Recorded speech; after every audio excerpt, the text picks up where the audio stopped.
Hello guys, അസ്സലാമലൈക്കും. Welcome back to my channel. എല്ലാവർക്കും എൻ്റെ പുതിയ വീഡിയോയിലേക്ക് സ്വാഗതം. അപ്പോൾ നമ്മളിന്നിവിടെ ഉണ്ടാക്കാൻ പോണത് കാരമൽ പുഡിങ്ങാണ് കേട്ടോ. അതിനായിട്ട് ആദ്യം തന്നെ ഞാനൊരു ജാറിൽ ഒരു 4-5 കയ്യിൽ പഞ്ചസാര ഇടുന്നുണ്ട് കേട്ടോ. എന്നിട്ട് അത് നന്നായിട്ട് പൊടിച്ചെടുക്കുക കേട്ടോ. പഞ്ചസാര നന്നായിട്ട് പൊടിച്ചെടുക്കുകയെന്നുണ്ടെങ്കിൽ നമ്മൾ കാരമൽ ചെയ്യാൻ വേണ്ടിയിട്ട് എളുപ്പമായിരിക്കും കേട്ടോ.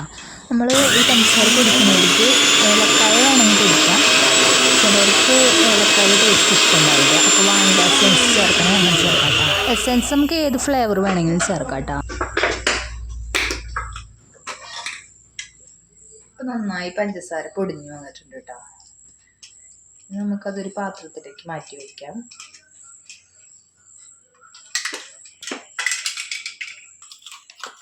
കേട്ടോ,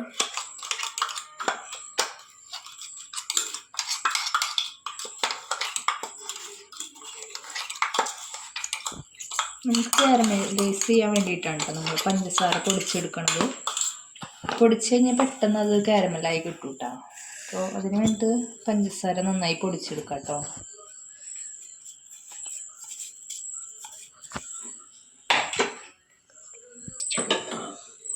ഇനി നമുക്കൊരു പാന് അടുപ്പത്തേക്ക് വെക്കാം കേട്ടോ. ഒന്ന് ചൂടായി വരട്ടെ. ഇപ്പോൾ ചട്ടി ഏകദേശം ചൂടായിട്ടുണ്ട് കേട്ടോ. ഇനി നമുക്കതിലേക്ക് ഒരു 3 ടീസ്പൂണ് പഞ്ചസാര ഇടാം കേട്ടോ.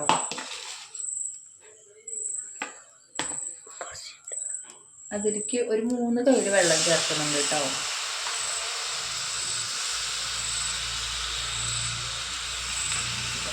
ഇനി നന്നായി ഇളക്കി കൊടുക്കാം കേട്ടോ.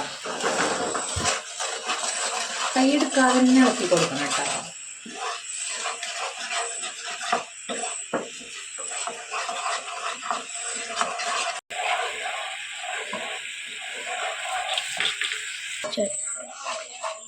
അധികം ബ്രൗൺ ആവാൻ വേണ്ടി വെയിറ്റ് ചെയ്യരുത് കേട്ടോ. അധികം ബ്രൗൺ ആയിക്കഴിഞ്ഞാൽ അത് നല്ല കയ്പ്പ് രസം ഉണ്ടാവും കേട്ടോ. അപ്പോൾ നമുക്ക് തീ ഓഫ് ചെയ്യാം. ഏകദേശം ആയിട്ടുണ്ട് കേട്ടോ. ഈ ഒരു കളറാകുമ്പോഴത്തേനും നമ്മളത് ഓഫ് ചെയ്യാം കേട്ടോ.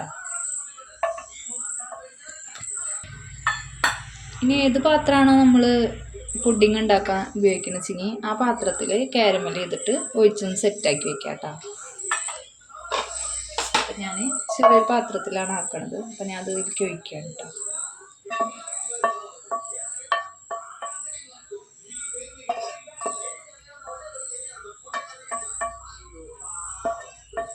നമ്മൾ ആദ്യം തന്നെ കാരമൽ ചെയ്ത് വയ്ക്കുന്നത് ഇതൊന്ന് ചൂടാറാൻ വേണ്ടിയിട്ടാണ് കേട്ടോ. നമ്മൾ ചൂടാറിയതിന് ശേഷം വേണം നമുക്ക് ആ ബാറ്റർ ഒഴിച്ച് കൊടുക്കാൻ വേണ്ടിയിട്ട് കേട്ടോ. അപ്പോൾ നമുക്ക് ജസ്റ്റ് ഒന്ന് ചുറ്റിച്ച് കൊടുക്കാം കേട്ടോ. അപ്പോൾ ഒരു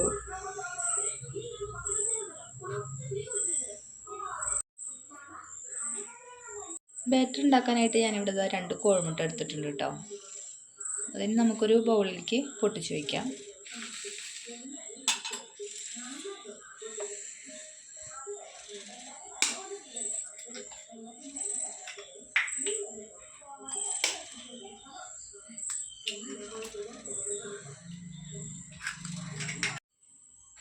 ഞാൻ ഈ മുട്ട തണുപ്പിച്ചെടുത്തതാണ് കേട്ടോ. ഇനി അതിലേക്ക് നമുക്കൊരു 4 ടീസ്പൂൺ പഞ്ചസാര പൊടിച്ചത് ചേർക്കാം കേട്ടോ. ഞാൻ ഈ പഞ്ചസാര പൊടിച്ച് ചേർക്കണതിലേക്ക് ഒരു ഏലക്കായ കൂടി ഇട്ടിട്ടുണ്ട് കേട്ടോ, ഒരു മണത്തിന് വേണ്ടിയിട്ട്. വാനില എസൻസ് ഉണ്ടെങ്കിൽ അതായാലും മതി കേട്ടോ. ഇതിലിപ്പോൾ വാനില എസൻസ് ഇല്ലാത്ത കാരണമാണ് ഞാൻ ഏലക്കായ എടുത്തത്. പിന്നെ ഏലക്കായ ചിലർക്ക് താല്പര്യം ഉണ്ടാവില്ല, വാനില എസൻസ് ആവും താല്പര്യം ഉണ്ടാവുക. അതിനനുസരിച്ച് നമ്മൾ എടുക്കാം കേട്ടോ. ഞാൻ നന്നായിട്ട് ഇളക്കി കൊടുക്കാം കേട്ടോ. അല്ലാതെ പത പോലെ ആവണ്ട, ഒന്ന് ജസ്റ്റ് ഒന്ന് ഇങ്ങനെ ഇളക്കി കൊടുക്കുക. പഞ്ചസാര അതിലേക്കൊന്ന് മിക്സ് ആവണ വരെ നന്നായി ഇളക്കി കൊടുക്കുക കേട്ടോ. എല്ലാം പതഞ്ഞ് വരുമൊന്നും വേണ്ട കേട്ടോ. ജസ്റ്റ് ഒന്ന് അതിലൊന്ന് മിക്സ് ആയാൽ മതി. നമുക്ക് പഞ്ചസാര അലിയണ വരെ നന്നായി ഇളക്കി കൊടുക്കുക. ഇവിടെ കോഴിമുട്ട നന്നായി മിക്സ് ചെയ്തിട്ടുണ്ട് കേട്ടോ. ഇനി അതിലേക്ക് നമുക്കൊരു 2 ഗ്ലാസ് പാൽ ഒഴിക്കാം കേട്ടോ. ഇത് ആദ്യം തന്നെ ഞാനൊരു ഗ്ലാസ് പാൽ വെച്ചിട്ട് ഒന്ന് ഇളക്കി കൊടുക്കുന്നുണ്ട്. എന്നിട്ട് അതൊന്ന് മിക്സ് ആയതിന് ശേഷമാണ് കേട്ടോ പിന്നെ അടുത്ത ഗ്ലാസ് പാലും കൂടി ഒഴിക്കണത്.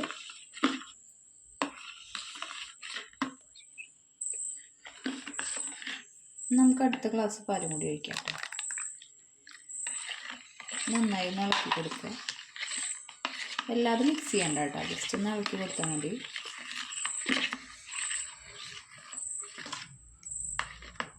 മധുരം നമുക്ക് വേണമെങ്കിൽ നമ്മുടെ പാകത്തിന് കൂട്ടി കൊടുക്കുക ചെയ്യാം കേട്ടോ. ഞാനിവിടെ 4 ടീസ്പൂണ് പഞ്ചസാരയാണ് ആഡ് ചെയ്തിട്ടുള്ളൂ.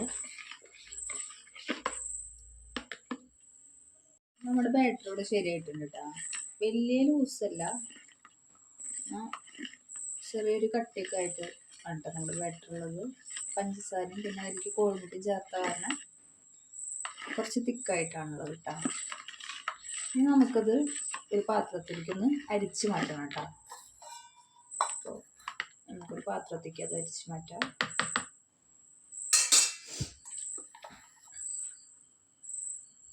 നമ്മുടെ ബാറ്റർ നമ്മൾ അരിച്ചെടുത്തിട്ടുണ്ട് കേട്ടോ. ഇനി നമുക്ക് കാരമലൈസ് ചെയ്ത പാത്രത്തിലേക്ക് വയ്ക്കുക. കാരമൽ കണ്ടില്ലേ, നല്ല ഉണങ്ങി സെറ്റായിട്ടുണ്ട് കേട്ടോ, കണ്ടോ. ഇനി നമുക്ക് അതിലേക്ക് ഈ ബാറ്റർ ഒഴിച്ച് കൊടുക്കാം കേട്ടോ.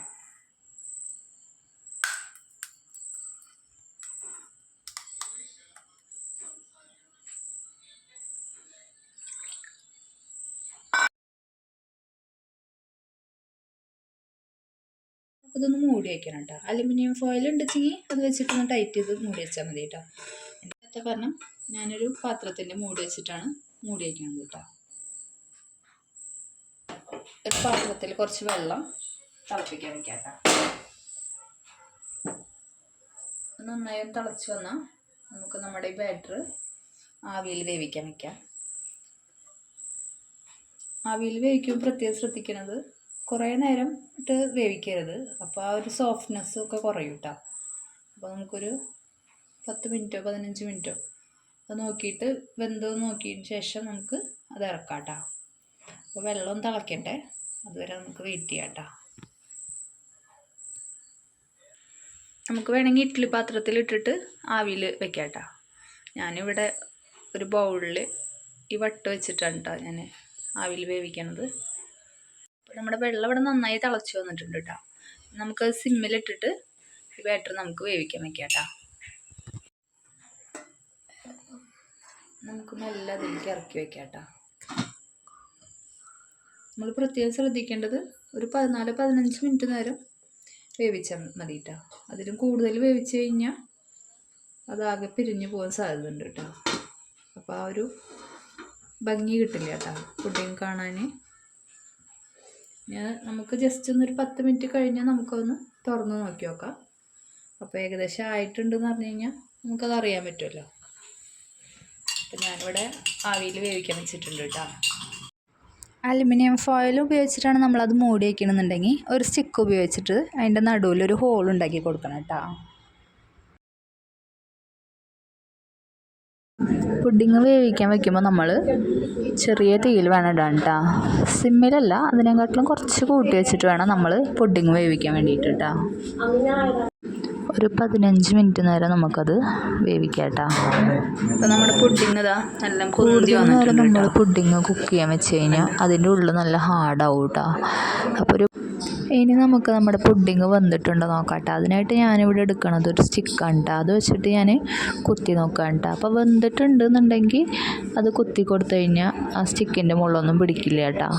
അതല്ല അത് വെന്തിട്ടില്ല എന്നാണെങ്കിൽ നമ്മൾ തൊട്ട് കഴിഞ്ഞാൽ പാലിൻ്റെ ആ ഒരു ഇതിലാവും കേട്ടോ നമ്മുടെ കയ്യിൻ്റെ മുകളിലേക്കാവുക. നമ്മളിത് കുക്ക് ചെയ്യുമ്പോൾ കുറേ നേരം ഇട്ട് അടുപ്പത്ത് വെച്ച് കഴിഞ്ഞാൽ ഇതിങ്ങനെ പിരിഞ്ഞ പോലെ ഉണ്ടാവും. അപ്പോൾ കാണാനും ഭംഗി ഉണ്ടാവില്ല, കഴിക്കാനും സോഫ്റ്റ്നെസ് ഉണ്ടാവില്ല കേട്ടോ. അപ്പോൾ നമ്മുടെ പുഡിങ് ഇവിടെ വെന്ത് വന്നിട്ടുണ്ട്. ഇനി നമുക്ക് ഗ്യാസ് ഓഫ് ചെയ്യാം. നമ്മുടെ പുഡിങ് ചൂടാറി കഴിഞ്ഞിട്ട് വേണ്ട നമ്മൾ ഫ്രിഡ്ജിലേക്ക് വെക്കാൻ വേണ്ടിയിട്ട്.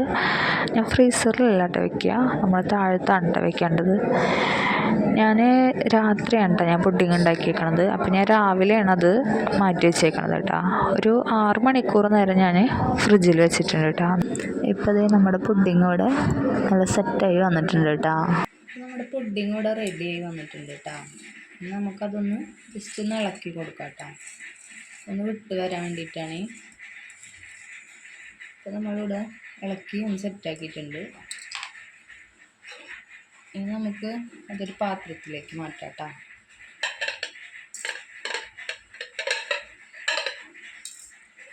ഫ്രിഡ്ജിൽ നിന്ന് എടുത്തിടുമ്പോൾ തന്നെ വെക്കരുത് കേട്ടോ. ഒന്ന് തണുപ്പൊന്ന് വിട്ടതിന് ശേഷം മാത്രമാണ് ചെയ്യാൻ പാടുള്ളൂ കേട്ടോ. ഇങ്ങനെ ഇതേപോലെ പഞ്ചസാരയുടെ കാരമലൈസ് ചെയ്തൊക്കെ അങ്ങനെ വരുന്ന സമയത്ത് നമ്മൾ പൊന്നിച്ച് വെക്കുക കേട്ടോ. അപ്പോൾ വന്നിട്ടുണ്ട് കേട്ടോ താഴത്തേക്ക്. അപ്പോൾ നമ്മുടെ അടിപൊളി പുഡിങ് ഇവിടെ റെഡി ആയിട്ടുണ്ട് കേട്ടോ. അപ്പോൾ നമുക്ക് ഈ പുഡിങ് ഉണ്ടാക്കാൻ വേണ്ടിയിട്ട് ആകെ 3 ചേരുവയാണ് നമുക്ക് ആവശ്യം വന്നിട്ടുള്ളൂ. അപ്പോൾ നമുക്കത് ഇഷ്ടമുള്ള ഷേപ്പിൽ മുറിച്ചെടുത്തിട്ട് നമുക്ക് സെർവ് ചെയ്യാവുന്നതാണ് കേട്ടോ. അപ്പോൾ നമ്മുടെ ഈ പുഡിങ് ഇഷ്ടമായി കഴിഞ്ഞാൽ എല്ലാവരും ലൈക്ക് ചെയ്യണേ, സബ്സ്ക്രൈബ് ചെയ്യണേ, ഷെയർ ചെയ്യണേ, പോരാത്തതിന് ഫീഡ്ബാക്ക് അറിയിക്കണം കേട്ടോ.